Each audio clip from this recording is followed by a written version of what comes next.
All right, welcome everybody to Pistons versus Knicks playoff preview New York Got game. Dexter Henry with my guy Jonathan Macri here with me. Decided to join me live to talk about this. This is a fun time of year Yes, for us. allegedly. Allegedly, I hope you guys are having fun. This is supposed to be It a is. fun time of year. How excited are you for this playoff series against the Pistons? Because we were just talking about this. Some of the fan base, it's like, I don't know. It's like whatever. So I think it is an exciting time. I think the fact that the Knicks are totally, I know fans have their fears, and we're going to talk about where some of those fears generate and how founded they are or unfounded they may be. But the fact that they're definitively favored to win a playoff series for the first time. I mean, you could talk about 2013 against the Celtics, but the Celtics had the pedigree, so there were people that maybe questioned a little bit, were they actually going to be able to overcome that team? You could go back to over 25 or 20, 25 years and talk about it's been that long since the Knicks entered a playoff series where it was 100% they should win. All that said, there is a downside risk here that we have not yet experienced with this team, even if you want to go back to the Knicks-Hawks series in Thibodeau's first year as the coach, because even then they were the higher seed. They were supposed to win, but everybody understood. First year making the run into the postseason, nobody really thought anything less of them because they lost. This is a different animal, and I know we're not going to get into it too much today, but there's a floor that could bottom out, and I hope we don't get there. I feel like everybody's scared of that floor. Yes. That can bottom out. Everybody is afraid of this floor that can bottom out. But we're going to try to stay positive and try to help the people break down what is going on with this Pistons Knicks series, which I think is an interesting one, right? Yeah, for sure. When you look, because you guys, you're Knicks Film School, you are the dean of Knicks Film School. When you look at the film, what does it tell you about if there is any advantage the Knicks have over the Pistons? I'm going to keep it simple here, Dex, and I hope that's cool. I know we have a reputation Simple is good. Simple is good sometimes. No, but there are a lot of people in Knicks Film School way smarter than me that could come up with something better. It's 3 letters. It's K-A-T, Karl Anthony Towns. Here's the thing about Karl Anthony Towns, and I think in Knicks land, we have become so focused this year on can you beat those 2 or 3 teams? What are you doing against the Celtics? What are you doing against the Cavs, where they have some unique things that they could throw at Cat and render the advantages that he usually brings and render them a little bit not as strong. There are 26 other teams in the league, and I think the Pistons are very much in that group in that they don't have the ways to take advantage of Karl Anthony Towns' weaknesses and neutralize his strengths. So what does that mean? Well, for one, if you're Karl Anthony Towns and you're a 40+% three-point shooter and the Pistons defense is not going to be designed to take away those threes, you got to take those threes. And I think that's the one thing that a lot of people are waiting to see is how, freewheeling is Karl Anthony Towns going to be when he has the ball at the top of the arc. And whether it's Isaiah Stewart or Jalen Duren, they're playing a few feet off of him, daring him to take that shot. If he takes it and he makes it at a usual rate, well, there's your tactical advantage right there, because the Pistons at that point, if he is willing to do that and he's making those shots, they need to kind of reconfigure everything else that they do. The problem comes usually with Towns at the other end when you have these teams that are uniquely situated to exploit his defensive, shortcomings. Let's say we see this against the Celtics, right? They could put the ball in Jason Tatum's hands. It doesn't matter where you put Karl Anthony Towns; they're going to get him involved in the action and they're going to exploit it. The Pistons have some weak spots on the offensive end. They start Asar Thompson, who is a non-shooter. He's a non-threat from behind the arc. Neither of their centers can shoot it from behind the arc. I know Isaiah Stewart dabbled a little bit for a few years. He's not taking those shots out there. So whether it's you have Karl Anthony Towns hidden on one of those, let's say an Asar Thompson, or you have someone else like an OG Anunoby hidden on a Asar Thompson, and then he could liberally help off to help make up for, okay, let's say Cade Cunningham blows by Karl Anthony Towns. Well, now you have OG there at the rim to help clean up that mess. So I think the Knicks are uniquely situated against this Pistons team as long as Karl is the best version of himself, and we know he hasn't always been. I think they're going to be able to take advantage of that. Is just a follow-up to that. Sure. Is there a number of threes that you want to see Cat take per game? Because I agree with you. He's got to read the game and take the shots that are there if Beef Stew and Jalen Duren are going to be backed up off him. But is there an amount of threes you'd like to see him get up? It depends how they're guarding him. If he takes a couple in the first quarter of game one and he makes them, and then all of a sudden, whether it's Duren or Stewart, or if they switch the matchup and put maybe Asar Thompson directly on him, and they start playing right up on him, then he should put the ball on the floor and he should drive, and then that opens up a different set of questions because he has not always been the best passer on drives this year, and that's putting it politely. So look, there are some different things the Pistons could do to frustrate Towns. I do think the physicality of this series is something we have to monitor because he has not always done well with that. He has had notable foul trouble in big games, whether it's past play-in games with Minnesota or playoff games in Minnesota. But at the outset, I would say if you're open, big guy, let it fly. Let it rip. Let it fly. That's something I want to see. Also, you're right about the physicality we saw in the last time the Knicks and Pistons played. 7 turnovers for Cat. I think 4 of those were in the second half. So you're going to have an eye on that. Now, I know this is of interest to a lot of Knicks fans because we saw Tibbs use the 2-center lineup sparingly down the stretch of the season. Do you see him breaking it out more in this series or just like in this postseason overall? And how do you see that pairing work with Cat, Mitchell Robinson, and the rest of the group on the floor? How do you see that all working out? Well, let's take it one series at a time because I think the Cat and Mitch lineup, listen, if we get to the Celtics series, we could talk about it then. Right. Against this Pistons team, I think it makes a lot of sense for a few reasons. I just mentioned a moment ago that you theoretically could hide Cat on a non-shooter. Yep.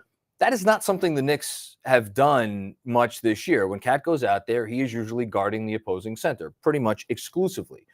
If you have Mitchell Robinson out there, you could have Mitchell Robinson be the defensive matchup on whether it's Duren or Isaiah Stewart, and him be the one that is prominently involved in the Cade Cunningham pick and rolls because unlike some teams who bring different screeners into the action, the Pistons like to bring their centers into the action because they're very good screeners, we should note.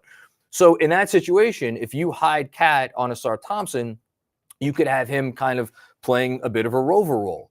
Alternatively, you could stick Mitch on Asar Thompson and have him be in that kind of rover role, which is actually similar to what the Wolves did with Rudy Gobert. They would stick Rudy Gobert, let's say, on Aaron Gordon in the corner when they played the Nuggets, and then have Cat guard Jokic one-on-one. Obviously a different kind of animal, Jokic. But he was effective in that too. He was very effective in that. What you don't want is Karl Anthony Towns in a weak drop coverage and there's a blow by situation and then all of a sudden Cade Cunningham is at the rim scoring.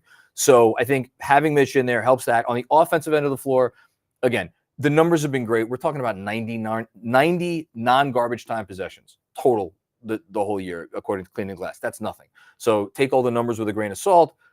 However, they're rebounding almost 40% of their own misses in that time. So that's a phenomenal offensive rebounding rate. I see no reason why that can't sustain with those two on the floor together. And I think that could be a big part of their formula for success. And then also, one last thing, I mentioned Asar Thompson. You could kind of hide someone on him and ignore him. He's a very good offensive rebounder. Yes. So you have to make sure that whoever you have on him is someone that is going to be able to keep him off the glass. And I think both Towns and Mitchell Robinson will be able to do that job perfectly fine.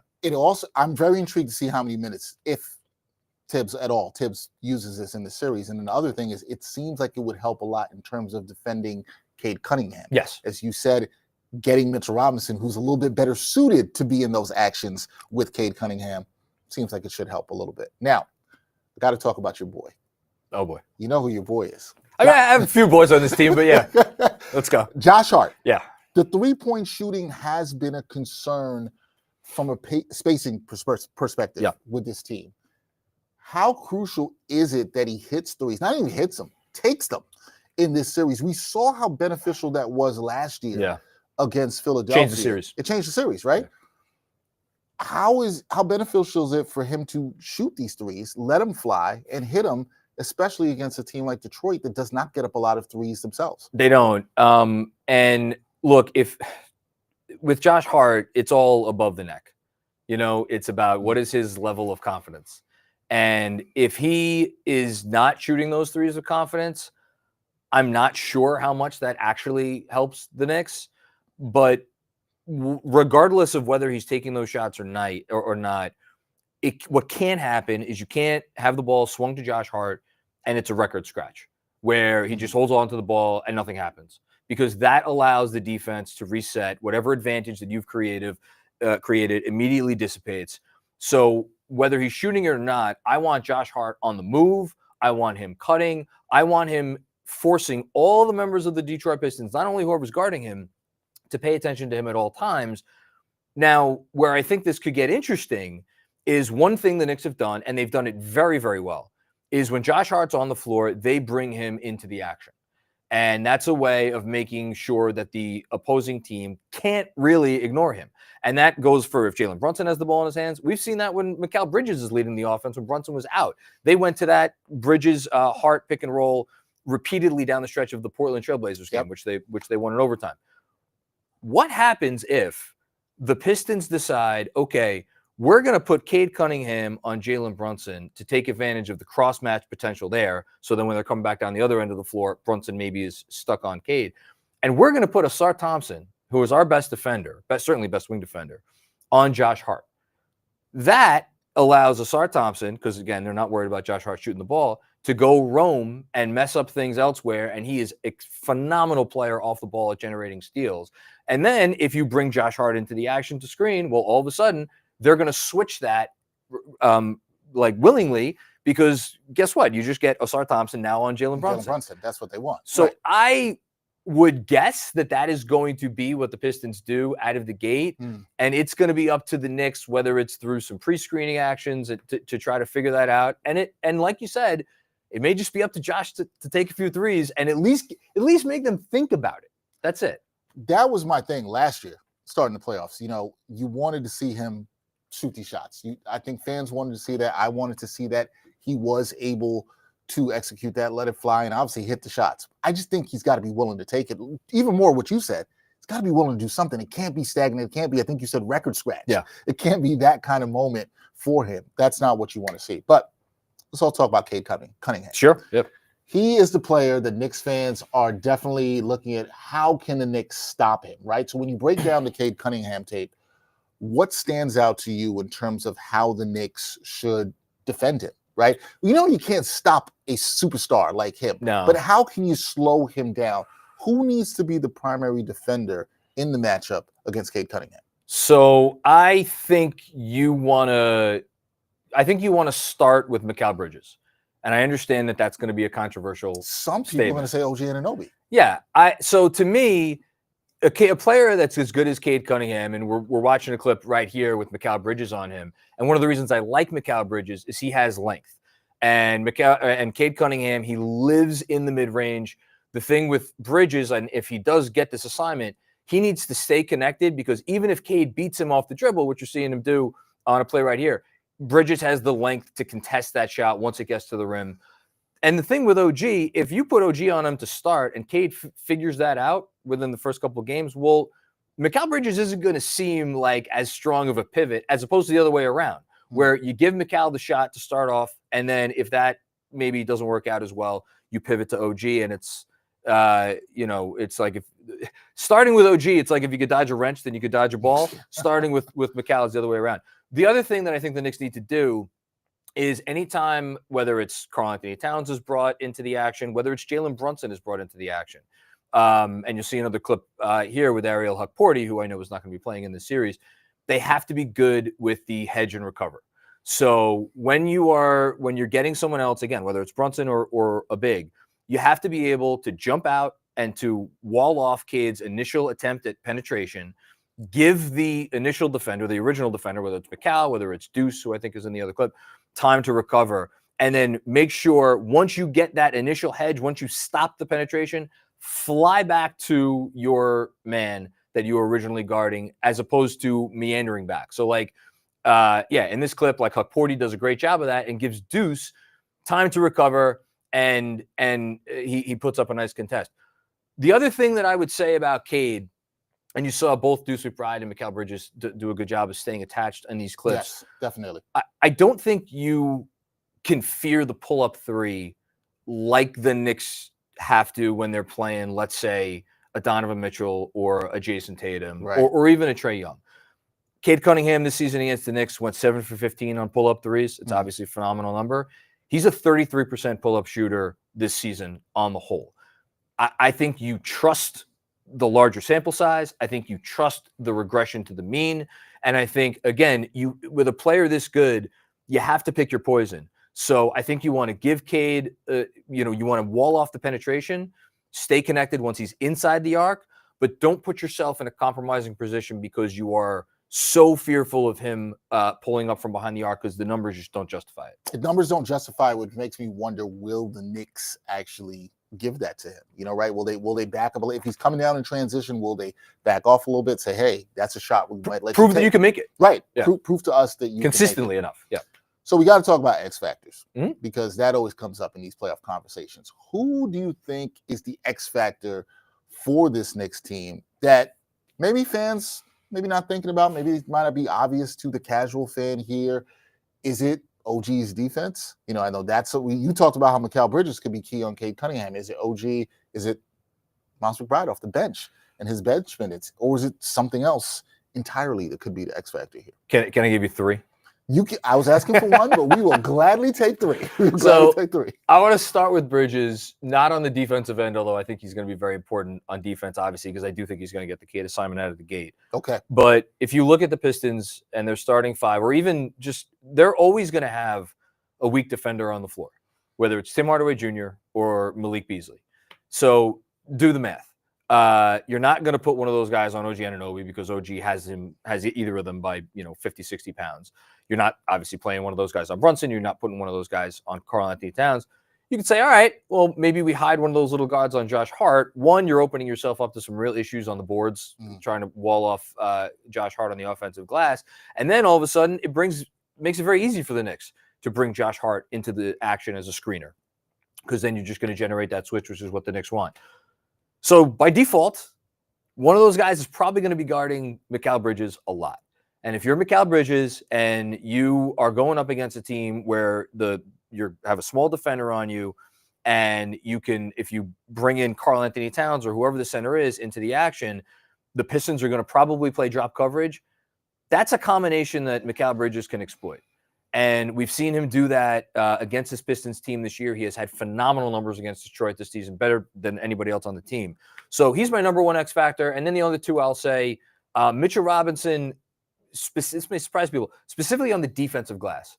When he's in there, I need him to make sure that these other Pistons who are talking a big game, that they do not clean up on the offensive rebounding in that stat category. And then the last guy I want to mention, and look, maybe he doesn't play at all game one or play at all in the series. Landry Shamet. No, I'm glad you brought him up. I brought this up on a show I was on today, and I said he can be a factor if he gets minutes. I love the way he's been hunting the threes late down the season. I know you've talked about this a lot in your shows, the Knicks getting up more threes. So tell me more about Landry Shamet. So last 10 games of the season, he's averaging a little over 10 3 attempts per 36 minutes. He's hitting threes over those 10 games at a 48% clip. He is, I think he's in the high 30s from above the break, which is notable since the All-Star game. So he's really been coming on. Look, I know he's not the biggest guy. I know he could get taken advantage of on defense. I think that is worth monitoring. Although, if you are a Tom Thibodeau and Landry Shamet's out there, and all of a sudden the Pistons are going to bend their game plan to try to let Tim Hardaway Jr. or Malik Beasley post up or bring Landry Shamet into the post down low, that's a win for you, because that means the ball is not in Cade Cunningham's hands. Yep. So I think Landry Shamet's going to get a shot in this series. I think he brings a level of movement shooting that no one else on this team does, and no one has since Dante DiVincenzo unfortunately got shipped off to Minnesota. So yeah, I think he's going to get a chance.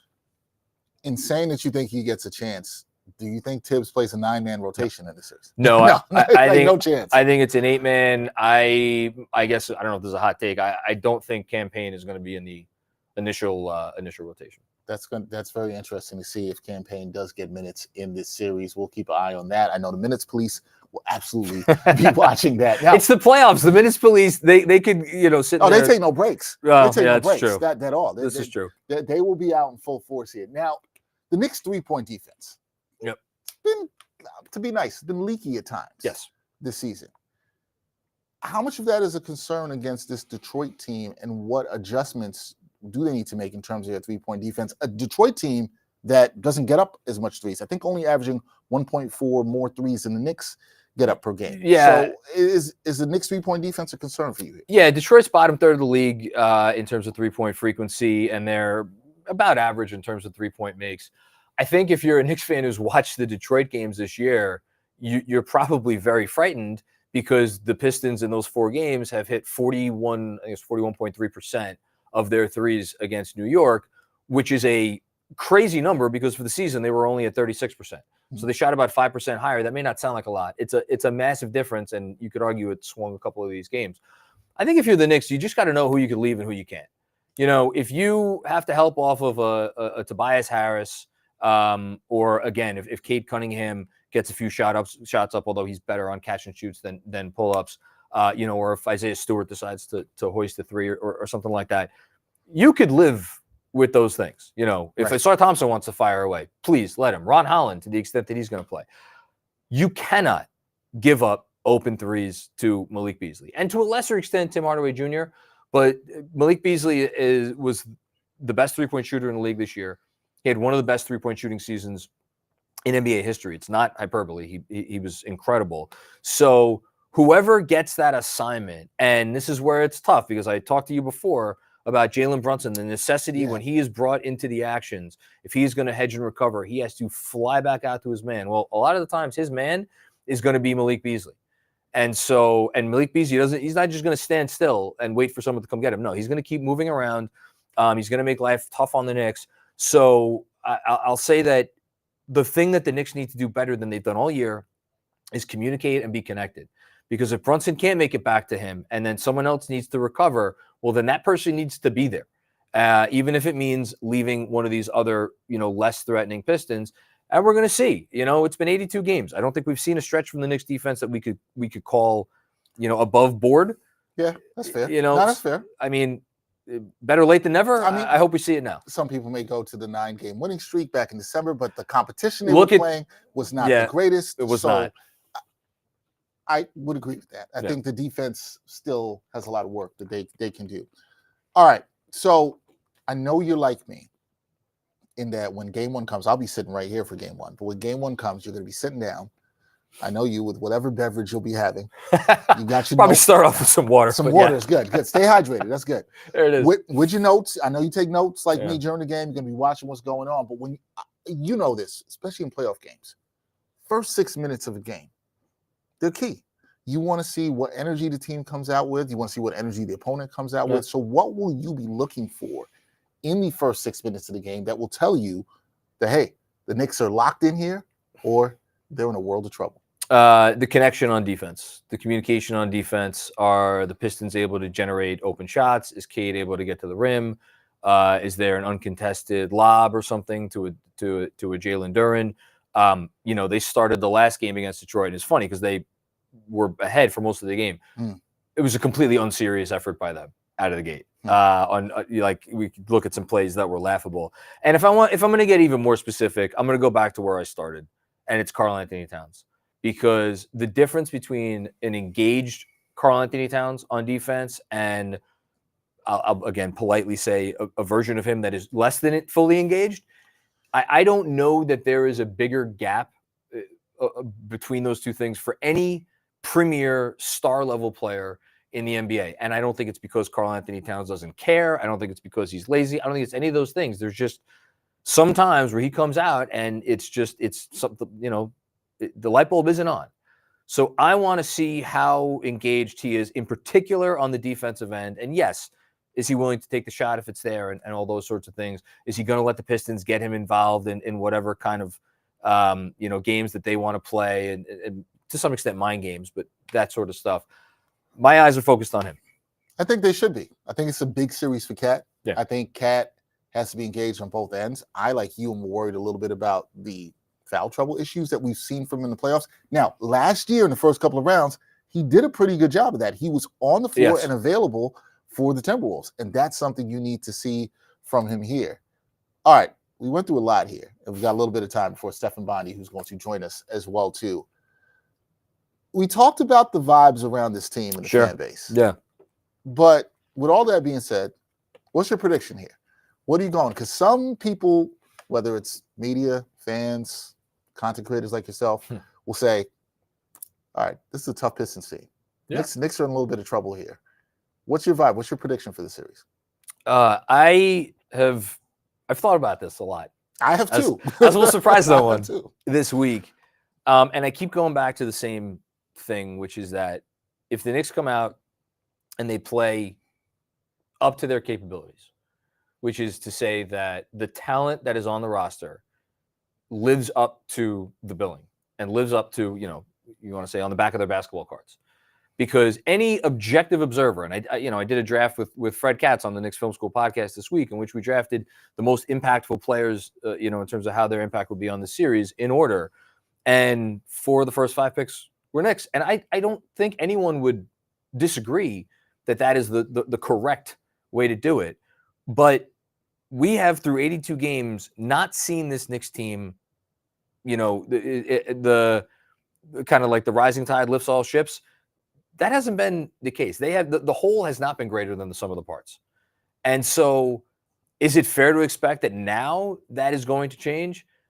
If it doesn't, and they are not connected defensively, and they are not as purposeful as they need to be offensively, and yes, I'll bring the coach up. If he does not make the sort of necessary adjustments, like if Josh Hart, if the bottom falls out and the confidence is not there, is he going to only play 20 to 25 minutes in a game, so we could get a 5th shooter out there on the floor?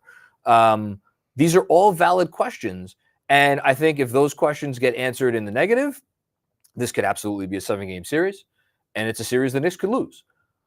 I am not going to pick that.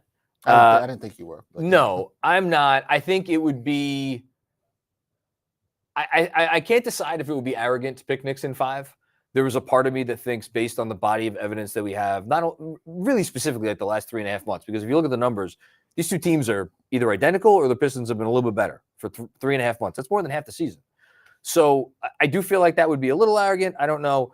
I'll go Knicks in 6. Don't feel great about it. You could tell me the Knicks sweep the series. And honestly, I wouldn't be shocked. Me either. I've been thinking about this for some time. I've been leaning towards picking a Knicks sweep. Really? Yeah. Yeah, because I think that... So you think they come out and they're like, you know what? We've had enough of all this talk and nonsense? I think that's something to that. Now, I'm not picking a Knicks sweep, folks. Just to be clear, I'm not doing that.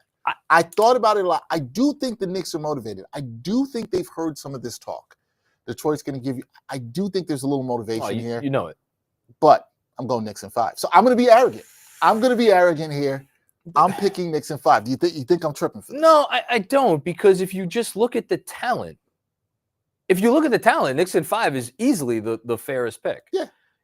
And again, I know a lot of people don't want to hear this. The current coach of the Knicks very badly outcoached the current coach of the Pistons 2 years ago. Facts. In that playoffs.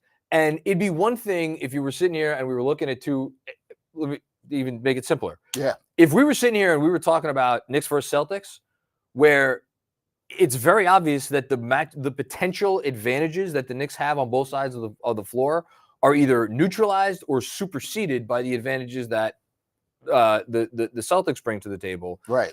That would be different. That's not the case here. Not. The Knicks have some very clear, obvious advantages that they should be able to take advantage of.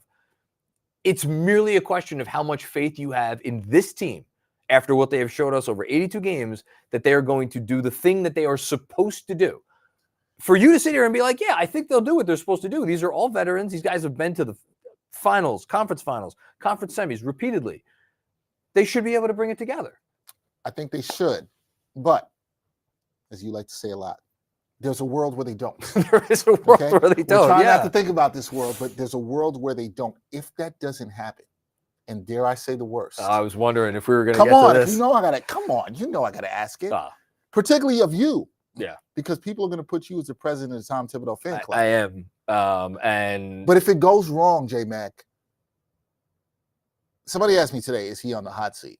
But I'm asking you, if it goes wrong, is he definitely in a hot seat? And is this a failure for the Knicks if they lose to the Pistons in the first round? There's no hot seat because the seat Yeah, won't the be seat's there scorched. anymore. The seat Yeah, is the gone. seat's They've, gone. Right. They have removed the seat, and where the seat was, there's a big hole in the ground that Tom Thibodeau will fall through into wherever coaches go when they no longer have a job. Because if they lose the series, he's not going to have a job. I happen to agree. I find it very hard to see that he would come back. It's just that doesn't mean we're saying he's a bad coach. I'm not saying that. No, yeah. Look, any coach, well, maybe not any coach, most coaches, if you put them in a certain situation, they can look very good. And I think what Tom Thibodeau has proved repeatedly in his tenure as Knicks coach is that if you I'm thinking of the old Bill Parcells line. It's like if you want me to cook the meal, you let me shop for the ingredients. Tom Thibodeau maybe hasn't always shopped for the ingredients. He hasn't, he's not playing GM or president or anything like that. But there has been a concerted effort to build this team in many ways in Thibodeau's image. Yeah. For years.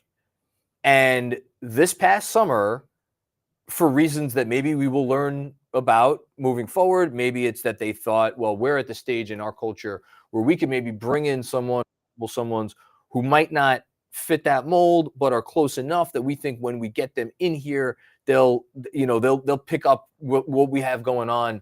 And has that worked out? Maybe not. Either way, I don't think you could look at this team and be like, oh yeah, this was a Tibbs team. It wasn't. And so, there are a select few coaches in NBA history that they could coach whatever roster you give them. Right. I think Eric Spoelstra is a guy, although Heat fans like to complain about him, he's as good as it comes. Pretty much everybody else, though, or almost everybody else, that's not the case. And so I think, yeah, Tom Thibodeau's done a fantastic job. I will feel forever indebted to him for making this a serious basketball franchise again, because I think he's as big a part of that as anybody. But if they lose the series, if he can't figure out how to, again, use these pieces and take advantage of the pieces that he has, I don't know what clearer writing there could be on the wall. And then from there, it's just a matter of, okay, is there a front office shakeup? Is there a major trade involving one of the current starters? And, we could have those conversations later. We'll have those conversations if and when we get there. Yeah. But Knicks in 6 is your pick. I went Knicks in 5. I hope you're right. We'll see. It'll be interesting. That's my guy, Jonathan Macri of Knicks Film School, joining us on this playoff preview. Now I'm going to bring in my guy, who is the beat reporter for the New York Post covering the Knicks, my guy, Stefan Bondy, who joins me now. Steph, what's going on, man? What's up, man? How's it going? I'm doing good, man. I'm doing good. Can't complain at all. How ready are you for this playoff series with the Pistons and the Knicks? Playoff mode for you. I'm ready. I did a typing test. I'm getting in, 60 words a minute. Now I don't got to train like them. It's pretty easy for me. The game, as Thibodeau says, the game tells you what to do, and the game tells you what to write. So, from a writing perspective, I'm ready. This is not, thanks to Thibodeau and thanks to this Knicks iteration and Leon Rose and all that, I'm no longer inexperienced when it comes to playoffs. You are a seasoned veteran. I'm not calling you old. I'm just saying you are a seasoned you are. veteran. You kind of call me old right now. I'm a little bit offended. Nah, man, you would do that. You're my guy. I can't do that. But with your experience and also being around the team this week leading up to this series, what's the vibe around the Knicks right now as they head into this Game 1 matchup with the Pistons? I mean, the vibe is that they're gearing up for the playoffs. I think it's hard to tell a vibe based on what we see as, from the reporters and the practices, where the Knicks are the one team that doesn't allow you to go into the gym to see them practice. So we get 2 players speaking to us each press conference and the coach. So that's all we see. And the vibe is standard procedure. And that's how it's been since Thibodeau's taken over. Standard procedure, and they are ready to go. When you look at this, I was just asking Jonathan Macri when I had him on about X factors in this series. What's the biggest X factor for you for the Knicks in this series? What's the player or thing that they have to do in order to win? Mikal Bridges. I mean, now I don't listen. If it was me, I'd put OG Anunoby on Cade Cunningham. They went with a heavy dose of Mikal Bridges during the regular season, except in the last matchup, they went with Miles McBride because OG Anunoby and Josh Hart didn't play in that game. So they kind of mixed everything up. But, the Detroit Pistons set a lot of screens. That's their MO. The problem with Mikal Bridges is he does not get through screens. He's not done a good job with that from the beginning throughout the season. And in order to compete and in order not to throw the Knicks into defensive rotations where they get slammed, where, you're putting Cade Cunningham up against Jalen Brunson, Mikal Bridges needs to fight through those screens. He needs to do a better job of that. So that's my X factor. Mikal Bridges being the X factor, especially on defense and fighting through those screens, would absolutely be important there. Do you think we'll get some looks with OG Anunoby thrown on Cade as well, too? Do you think that's something that Tom Thibodeau will do here in this series? Yeah, I mean, that's the way I would go. And if you look back at what happened with Boston, Thibodeau had started Mikal Bridges on Jason Tatum. Jason Tatum killed Mikal Bridges. So he switched to OG Anunoby. Listen, Jason Tatum still cooked. So it didn't matter that much. But to me, OG Anunoby is the better defender. He's a more physical defender. He's stronger. I think that's the way I would go with Cade Cunningham. You put Jalen Brunson on Tim Hardaway. And then interestingly, I would put Josh Hart on Jalen Duren and leave Cat on Asar Thompson to me, because then you're setting it up so that you're not getting killed in the pick and roll. And Asar Thompson, he's a 22% shooter from 3-pointer, so you don't really have to worry about him on the perimeter. So if I were drawing it up, that would be the way I'd go. All right, I like that from Coach Bondy. I got to ask you about Cat, because his playoff career has had it's had his ups, it's had his downs. Sometimes he's had some issues with foul trouble. How big is it for Cat to come out and set the tone and play well in this series and just be on the floor for the Knicks when they need him throughout the series? Yeah, I mean, not getting in foul trouble. If you look at his statistics, they really dropped pretty dramatically in the second half of the season. All right, dramatically is too strong. His efficiency dropped. His points per game dropped. He actually played more minutes. Now, part of that was the starting lineup was so great in the first half of the season, and they weren't as great in the second half. So it's somewhat a product of that. But I think anybody who's watched him throughout the course of the season can see he kind of slowed down. The knee began to bother him a little bit. He dealt with those finger problem, the thumb problem, and the ring finger problem. So listen, he came into this, this team is the big, acquisition along with Mikal Bridges. He's supposed to bring offensive production. And he hasn't played this many minutes in a regular season since 2019, I believe. So, he's coming off that knee surgery last season. He had meniscus surgery. It's going to be very interesting to see how he can withstand, this playoff series. Steph, how much pressure is there on Cat? Because you just mentioned talking about him being the big acquisition with Mikal Bridges this offseason. How much pressure is there on him in his first playoff series here in the Knicks uniform to, be an impact player here? I mean, for his reputation, yeah.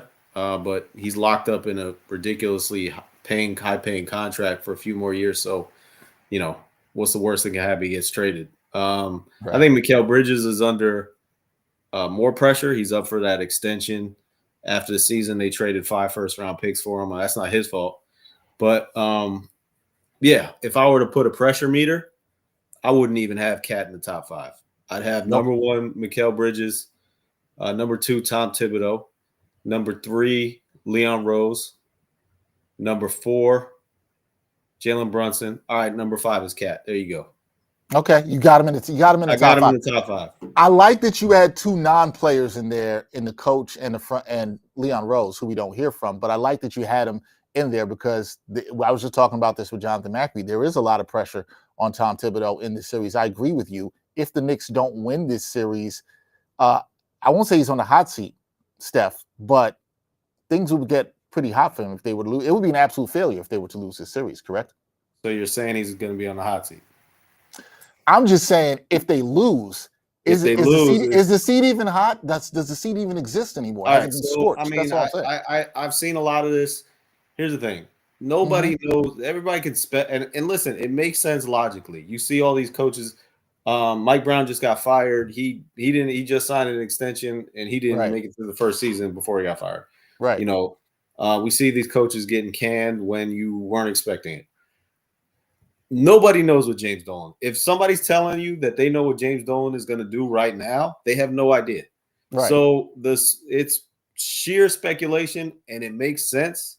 But to me, Leon Rose had a chance to fire Tom Thibodeau a couple years ago. James Dolan gave him the thumbs up, said, if you want to do it, you can do it. This was in 2022, I believe, right after they struggled.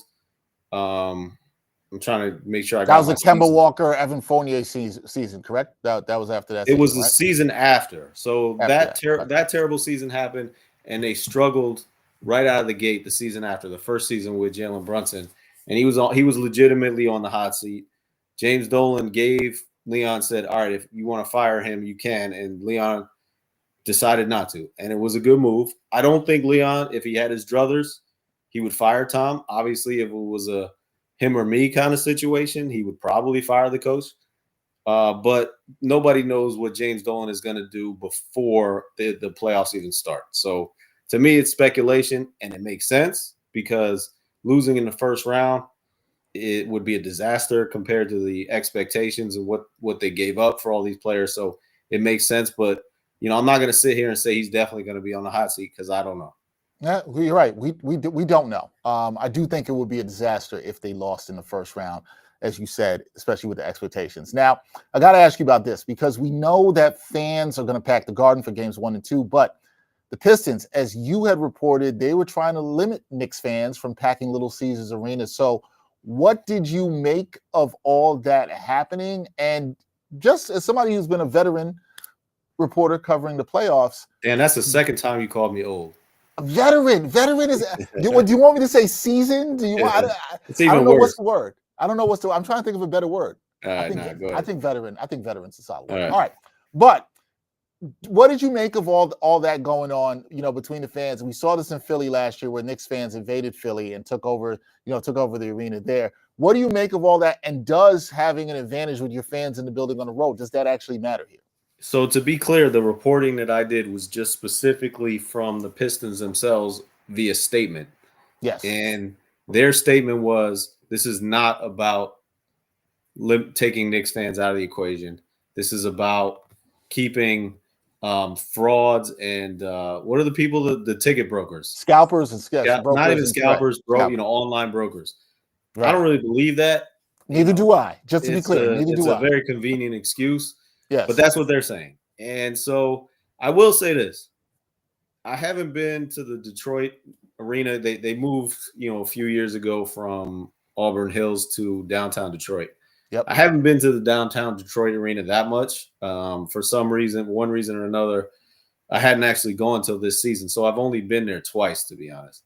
Huh. But even in going back to when I was going to Auburn Hills, it's not one of those arenas where you see a lot of Knicks fans. You see them in Charlotte, you see them in Washington, you see them in Orlando, you see them in Miami.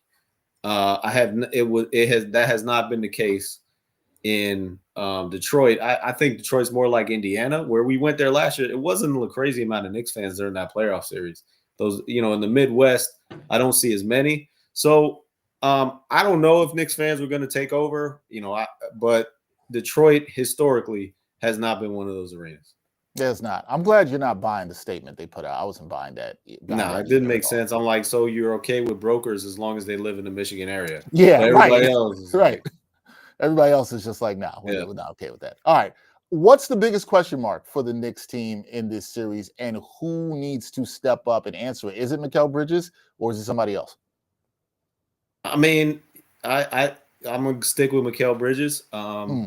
And listen, Jalen Brunson, let's be honest, towards the end of the season after he came back with that ankle injury, he did not look the same.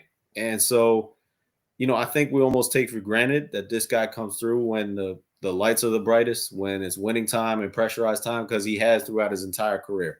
If all of a sudden we see a diminished version of Jalen Brunson, then we're looking at a whole different outlook for this team. So, I think there's still a lot on his shoulders. I think we take it for granted that he's going to be great, and maybe he will be. But, towards the end of the season, we did not see that great version of Jalen Brunson. We did not. We want to, hopefully Knicks fans hope that they can see that from him in the playoffs. A couple more things for me, Steph. I want to get back to Tom Thibodeau. you've been around the team this week. You've heard him talk. What is his approach, and what is he talking about his approach to this series against the Pistons? I'm sure obviously he's talking about the fact that he respects them as a opponent, but what is he talking about in terms of his mindset towards this series going up against JB Bickerstaff, who he's faced before? He doesn't say anything. He never says anything. Let the game tell you what to do. Read the rim reads, make the right play, cover up your weaknesses, play to your strengths. It's all the same stuff. So nothing's changed. It's the same. It's like I'm living in, what's that movie, Groundhog Day? Groundhog Day. Yeah, there you 5 go. years going to press conferences with Tom Thibodeau. He says the same exact thing every single time. That's not good for the beat writers like you. Not good for the beat writers like you at all. Steph, last thing for me. What's your prediction for this series? I've been trying. I don't know if you do. I should ask you this. Do you do predictions? Because some I was actually just writing it up. Okay. I'm gonna be a little bit chick. I want to say Knicks in 5, but I'm gonna be chicken and say it. Come on. It's too late. I'm gonna say Knicks in 6 because I'm literally writing it as we speak for the New York Post. So I can't go back on that. And just the other day, I was just on Knicks fan TV, and I said Knicks in 6. So I'm not gonna be flip flopping. Okay. Knicks in 6. Okay. I know you for a while. You're not a flip flopper. I went Knicks in 5. I'm a little bold here. I'm going Knicks in 5. I can see it. I can see Knicks in 6. I thought you might be super bold and go with a sweep. I thought you might do that. Yeah, I could, but I will say this: people, who people are sleeping on? Dennis Schroeder. That dude is gonna, like, I saw him in the FIBA World Cup. He roasted Jalen Brunson. He's a competitor. He's a feisty dude. I think that, I also watched Tim Hardaway Jr. get just benched in the playoffs last year by the Dallas Mavericks. Yeah. I think that Dennis Schroeder is going to be playing a lot more than we're thinking he is, and he's going to be a bigger factor than we're thinking he is. Oh, so he's a guy you're really watching for on that team, on that side with Detroit. Is anybody else you got your eye on the Detroit side that you think could be an X factor for them? I mean, Malik Beasley is a lights-out shooter from the corner. Can't leave him open. He's somebody I'm watching out for. I watched Tobias Harris completely disappear in the playoffs last year. He was getting booed out of the arena in Philly. So, there's a lot. People say experience is important, but for some guys, experience is a detriment. So, Cade Cunningham, what's going to happen when the lights are bright? We have no idea. This is his first playoff. He's 23. I think he's 23 years old. So, we're going to see, man. Like, this is his big moment. And he could just completely take over, and then we're talking about a whole different series. He's that good. He is that good. We will see. The lights will be bright on Saturday at 6 p.m. at Madison Square Garden. Stefan Bondy will be there and throughout the series covering the Knicks. He'll also be joining me on Got Game next week, so we'll talk a little bit more about that. Steph, you have a lot of playoff experience because you are an experienced journalist. Veteran. I thought you would like the word experience better. So I said I'm going to go with. Okay, we're going to go with experience from now. We're going to do that. That's my guy. That's my guy, Stefan Bondy. Steph, thank you for the time. Appreciate you, man. All right, man. Thank you. There you go. That's Stefan Bondy with us of the New York Post. Want to thank everybody for joining us here on this live playoff preview of Knicks and Pistons. Coming up on Saturday, as I mentioned, that will be game 1. So, got some notes and information for everybody. Game 1, I will be right here. Your boy will be right here. Brian Fonseca will be sitting next to me. We will be doing a live Knicks watch party. We did that for the Celtics. It was so much fun. We are going to have a special guest joining us in studio. We're going to try to have some guests join us in studio to watch the game with us. You can check it out with us on the New York Post Sports YouTube channel. And so our guest, I was just told we can announce it. I can't say who it is. It is going to be the guy Douglas Burns. He does all the Knicks recaps with the music after the game. Really fun to watch him on IG, on Twitter, on TikTok. He puts all the videos out. So he's going to come and kick with us before he actually makes his song after game 1. We're hoping that it's a happy one. That's the one we're hoping for. We're hoping it's a happy one. So look, I'm excited for the series. It's going to be fun. We're going to be doing these watch parties throughout the playoffs. It's going to be a whole lot of fun.